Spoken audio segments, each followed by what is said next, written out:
Abe, ngayong December, pakilala ni SSS ang microloan program para kareng kabalen na mga ilangan ang malagwang financial assistance. Ay report ng Patricia Mamangon.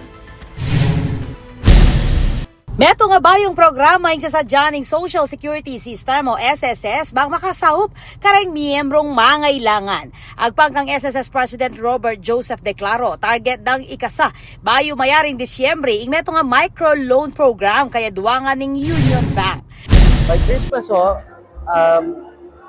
sana mai-launch na namin yung aming tinatawag na microloan program ng SSS. Ito ay tinatawag namin loan light na pantawid sa mga pangangailangan natin sa darating na Kapaskuhan. 15 days to 90 days so ang terms nito, and ang interest ho nito ay napakababa para makatulong sa ating mga miyembro na makapag-avail ng additional funds during this Christmas season at a very reasonable rate po. Hindi ho nyo kailangan pumunta sa mga loan sharks.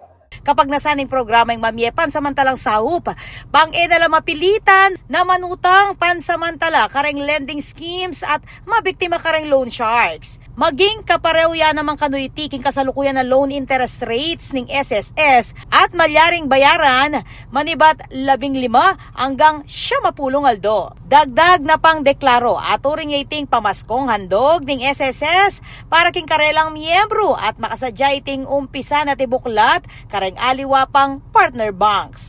Ako po, Patricia Mamangon para king News Force Pampanga. Balitang tutuking balen, susuyo.